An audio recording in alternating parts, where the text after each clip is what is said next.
Hi, it's Jennifer Evans with Empowering Wellness Counseling Solutions. We are wrapping up Distress Tolerance Week. It has been such a great week. We've learned so much on how to build success, and it all starts with distress tolerance and emotional regulation and resiliency. And so the last piece I want to leave you with this week is acceptance and letting go. And we're actually in 2 weeks, it is what we are focusing on for the whole week. It's that important. But I want to get it kind of the ball rolling now, because we'll explore 5 different pieces of it in 2 weeks. And this will be our overview. And so acceptance and letting go is a mindfulness principle. There's 3 mindful principles: being present, exploring and being with your thoughts without judgment, and then acceptance and letting go. And so through this mindful principle, what we're doing is we're taking a mindful shift. We're living in a more intention-driven life.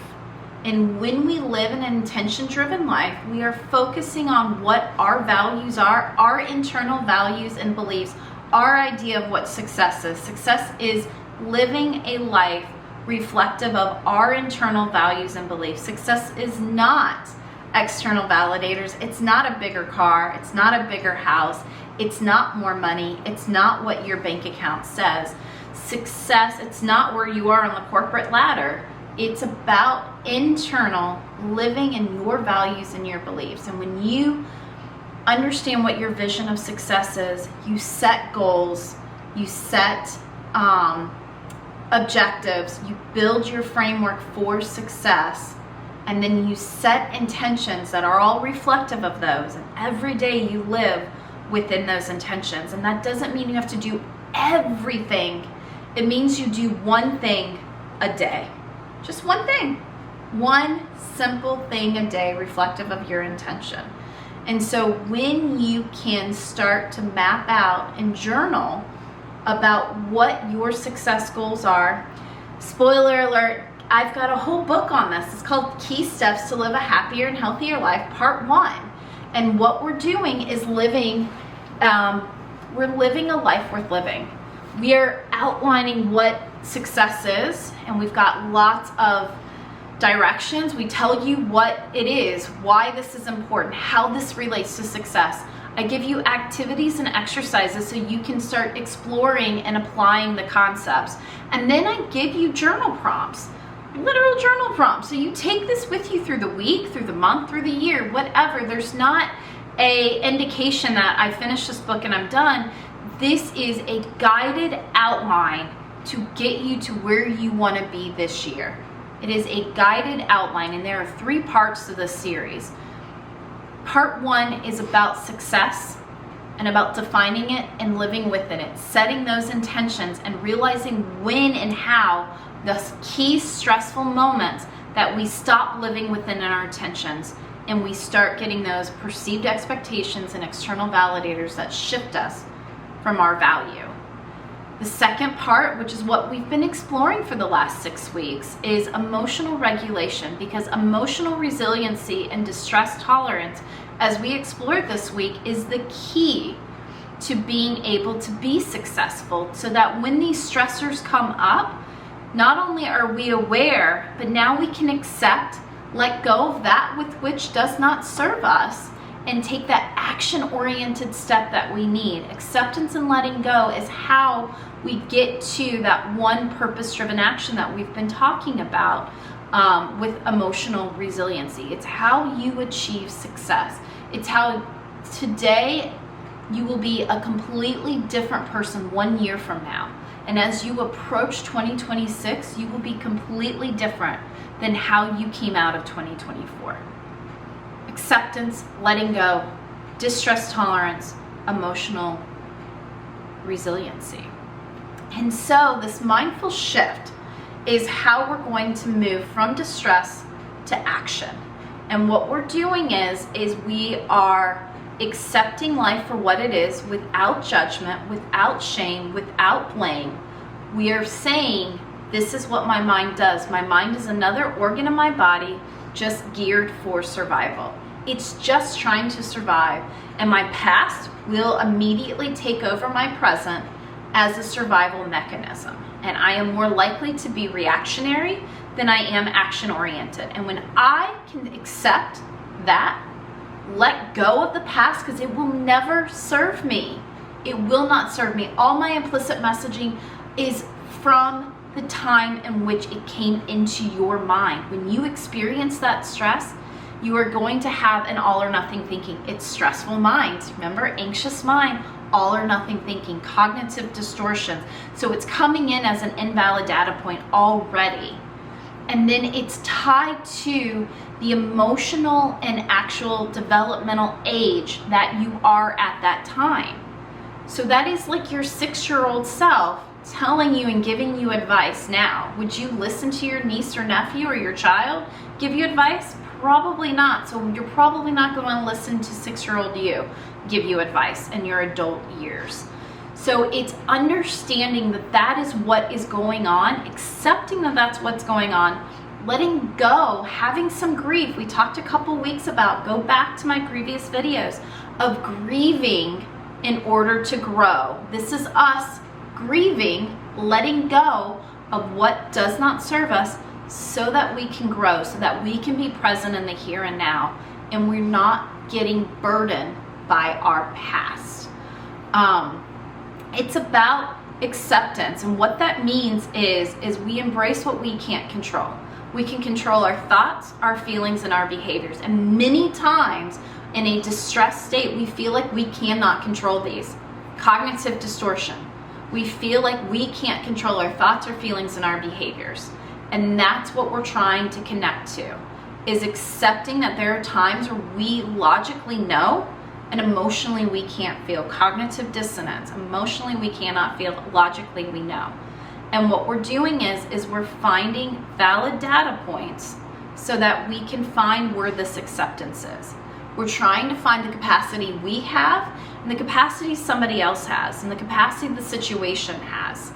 And then we're trying to find acceptance and what do we have agency over and what we don't have agency over, and does not make it okay. It is what it is. It's where we are. So the problem is presented to us and we see it all out there. It's like murders in the building, right? All the murder map, and we're trying to figure out, and it's not okay, but this is what we have. These are our suspects. These are what we know as the potential weapons. These are what we know as the potential motives. We have it all mapped out there. It's not okay. It's what we have, and we're just working with what we have so we can make an appropriate action-oriented decision. And the art of letting go is releasing what doesn't serve you. So as we're making these action-oriented decisions, we're finding our agency, we're finding acceptance.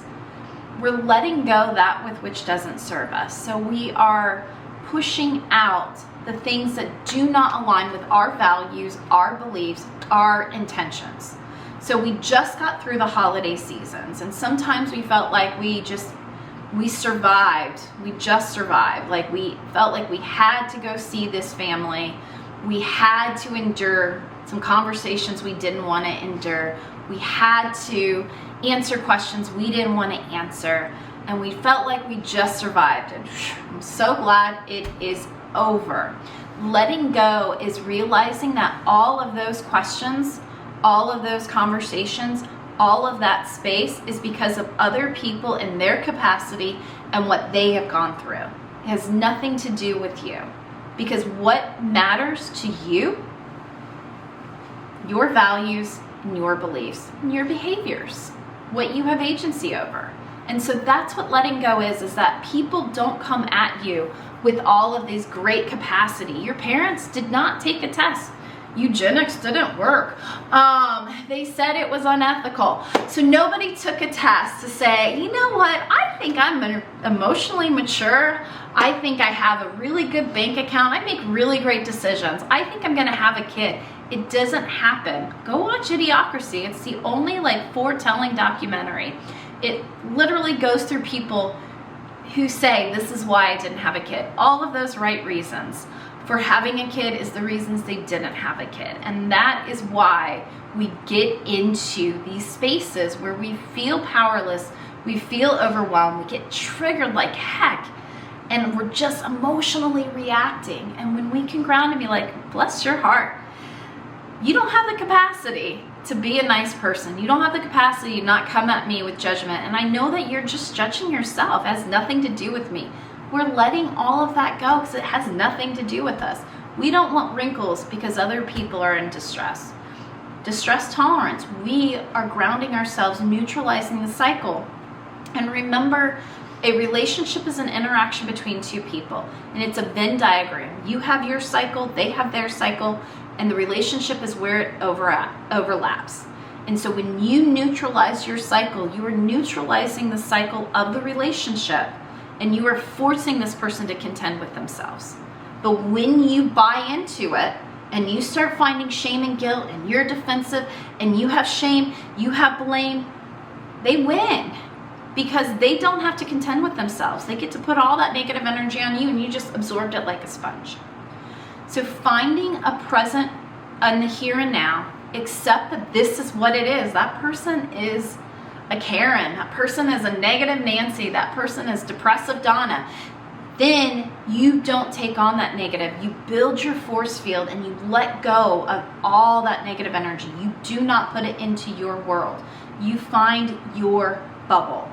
And I like, in somatic therapy, we learn how you find a shape for yourself and you own your shape.